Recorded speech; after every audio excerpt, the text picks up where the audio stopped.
அன்பிற்கினிய நண்பர்களுக்கு அடியேன் நாகராஜனின் வணக்கம். நண்பர்களே, நாம் இலக்கிய பக்கத்திலே கம்ப ராமாயணத்தை சுவைத்துக் கொண்டு வருகிறோம்.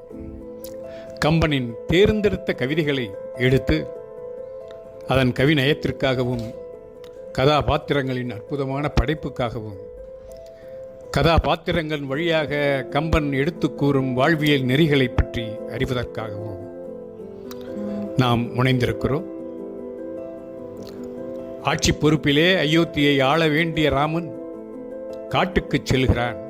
அந்த ஆரண்ய காண்டத்திலே ராமாயணத்தின் காப்பிய நோக்கம் ஈடேறும் திருப்பு முனையாக முக்கியமான கதாபாத்திரமாகிய அரக்கி சூர்பனகை அழகியாக மாறி காட்டுக்குள் வந்து ராமனை மணக்க தன் ஆசையை வெளிப்படுத்துகிறாள்.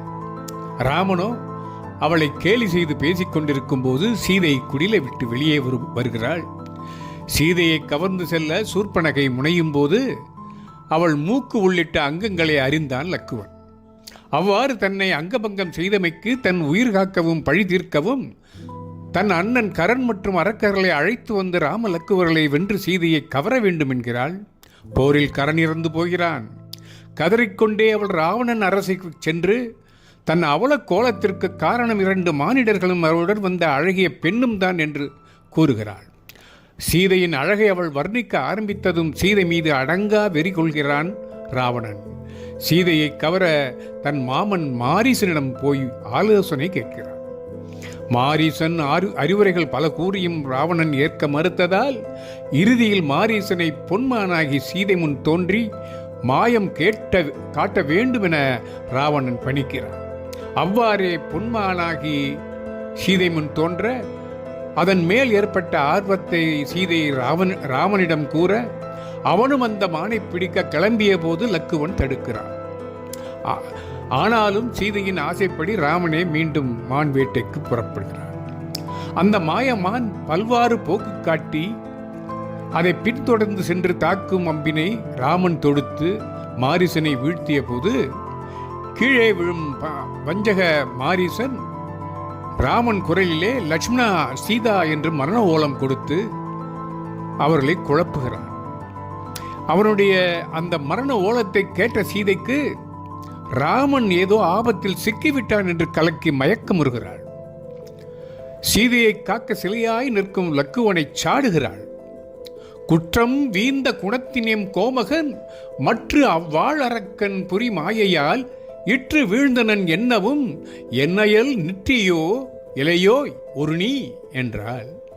ஒரு நீ ஒரு மனுஷனா என்றவாறு, அதாவது குற்றம் வீந்த குணத்தின் எம் கோமகன், குற்றம் என்பது இல்லா நற்பண்புடைய எம் தலைவன் மற்ற அவ்வாழ் அரக்கன் புரி மாயையால் வேறுபட்ட அந்த கொடிய அரக்கன் செய்த வஞ்சகத்தால் இற்று வீழ்ந்தனன் என்னவும் உயிரற்று கீழே விழுந்தான் என கேட்ட பின்னும் அவன் குரலை நீ கேட்ட பிறகு கூட இளையோய் ஒரு நீ ராமன் தம்பியாகிய நீ ஒருவன், நீ என்ன அயல் நிற்றியோ, என்ன அருகில் நிற்கின்றாயோ என லக்குவனிடம் கூறுகிறான். இற்று வீழ்ந்தனன் என்னவும் என்ன அயல் நிற்றியோ என்பதில் ராமனுக்கு நீ தீங்கு நிகழ்வதை விரும்பியுள்ளாய் என்ற குறிப்பு துணிக்க கூறுகிறாள். இந்த சிறு தொடரிலே ஆழமான பொருள் அடங்கி இருப்பதால் இதனை கம்பர் சீதை வாயிலாக அந்த லக்குவனுக்கு அங்கிருந்து செல்ல வேண்டிய ஒரு நிர்பந்தத்தை கொண்டு வருகிறார் கம்பர். இதைதான் கம்பர் சூத்திரம் என்று சொல்வார்கள். ராமன் குணத்தின் எம் கோமான் என்றதால் லக்குவனை நீ குற்றம் நிறைந்தவன் என்று சொல்ல வருவும் போது அது போல் ஒரு தொனிக்கிறது அல்லவா? அதே போன்றுதான் ஒரு நீ, அதாவது நீயும் ஒரு தம்பியாக இருக்கின்றாயே என பழித்து கூறுகிறாள். சீதையின் கொடுஞ்சொற்கள் கேட்டு சற்றும் மனம் தளராமல் லக்குவன் ராமன் ஆற்றல் பற்றி கூறி ராமனுடைய வில் வலிமையையும் அவனுடைய திறமையையும் சொல்லி அவனுக்கு தீங்கு ஏற்பட வாய்ப்பில்லை என்று சொல்கிறான். அந்த பாடல் மாற்றம் என் பகர்வது மண்ணும் வானமும் போற்ற வன் திரிபுரம் எரித்த புங்கவன் ஏற்றி நின்று எய்தவில் இற்றது எம்பிரான் ஆற்றலின் அமைவது ஓர் ஆற்றல் உண்மையோ பகர்வது மாற்றம் என் ராமன் ஆற்றல் குறித்து நான் திருப்பி திருப்பி மேலும் மேலும் வார்த்தை சொல்ல வேண்டுமா? மண்ணும் வானமும் போற்ற, மண்ணுலகும் விண்ணுலகும் புகழ, வன் திரிபுரம் எரிந்த புங்கவன், வலிய 3 கோட்டைகளை எரித்த சிவபெருமான் ஏற்றி நின்று எய்த வில் இற்றது.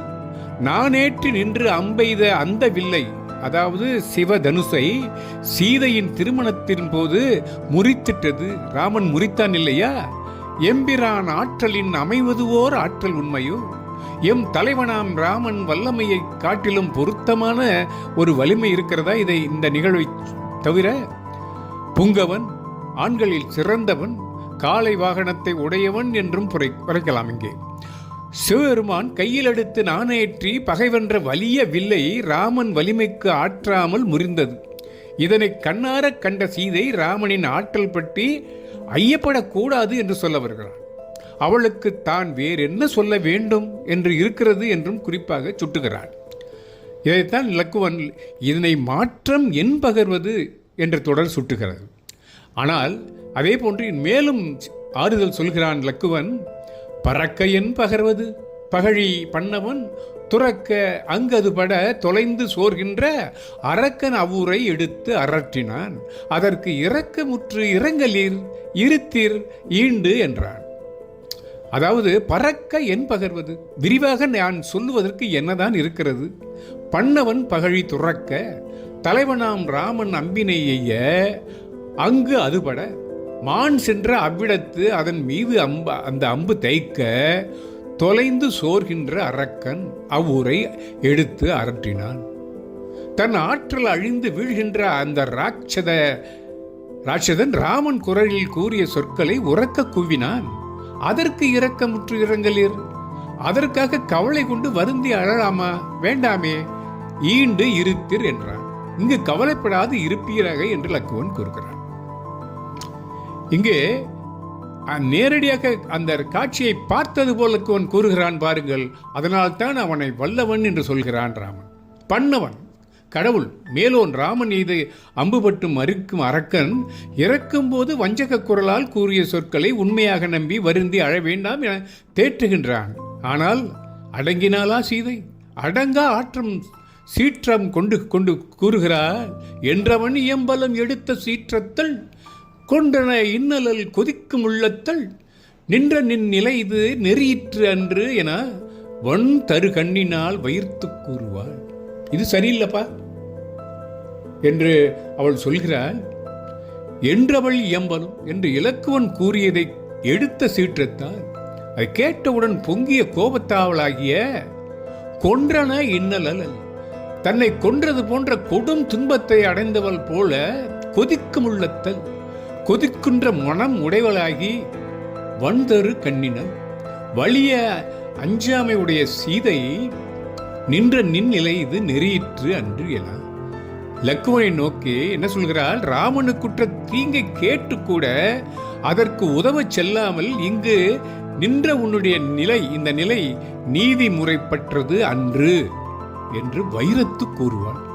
பகை பாராட்டி சொல்கிறாள் சீதை. இதுதான் விதியின் விளையாட்டு என்பது. எப்பேற்பட்ட சீதை எந்த நேரத்திலும் ராம லக்குவர்கள் மீது மாறாத பாசம் கொண்டவள் தன் வாயிலிருந்து உதிக்கின்ற வார்த்தையாக அங்கே விதி தன்னுடைய கோர முகத்தை காட்டுகிறது பாருங்க. கொன்றன என்ற சொல்லாடல் கொன்றது போன்ற கொன்றன்ன இன்னா செய்யினும் என்ற குரலில் வரும் சொல்லாடலை ஒப்பிடலாம். சீதை தன்னை லக்குவன் கொன்றது போல வந்த துன்பத்தினை கொள்கிறாளாம். இப்படியும் சொல்லலாம். ராவனுக்கு தீங்கு என்ற பின்னும் லக்குவன் பதறாமல் இருப்பது கண்டுதான் சீதை வெடிக்கிறாள். அது மேலும் கூறுகிறாள், ஒரு பகல் பழகினார் உயிரை ஈவரால் பெருமகன் உழைவுறு பெற்றி கேட்டும் நீ வெறுவலை நின்றனை வேறு என் யானினே எரியிடை கடிது வீழ்ந்து இறப்பன் ஈண்டு என ரொம்ப மட்டமாக சொல்கிறார். என்ன சொல்கிறாள்? ஒரு பகல் பழகினார் உயிர் ஈவர். ராமனுடன் ஒரே ஒரு நாள் பழகினவர்கள் கூட அந்த அன்பு மிகுந்து தாம் பழகியவருக்காக தம் உயிரை கூட கொடுத்து உதவி புரிவார்கள். நீ பெருமகன் உழைவுரி பெற்றி கேட்டும் வெறுவலை நின்றனை. ஆனால் நீயோ ராமன் அலறிய குரலை கேட்டு அவன் அழிந்து போனான் என்ற தன்மையை காதால் கேட்டு கூட அஞ்சாமல் நிற்கிறாயே. வேறு இனி எனக்கு வேறு வழி யாது? இனி யான் எரிடையை கடிது வீழ்ந்து இறப்பேன் என்று ஈண்டு என இனிமேல் நான் தீயில் விரைந்து விழுந்து செத்தே போவேன் என்று இங்கே என்று சொல்கிறார். இங்கே பாருங்கள், ஒரு நாள் பழகினும் உயிரை ஈயும் என்பதற்கு யார் உதாரணம் என்றால், அண்மையில் அவள் சந்தித்த குகனை பார்த்து சொல்கிறார், அவனை நினைத்து சொல்கிறார். அதாவது அவன் பார்த்த உடனேயே ராமனுடன் நானும் உன்னுடன் காட்டுக்கு வருகிறேன் என்று கேட்டான் பாருங்கள், அந்த அன்பை சொல்கிறார்.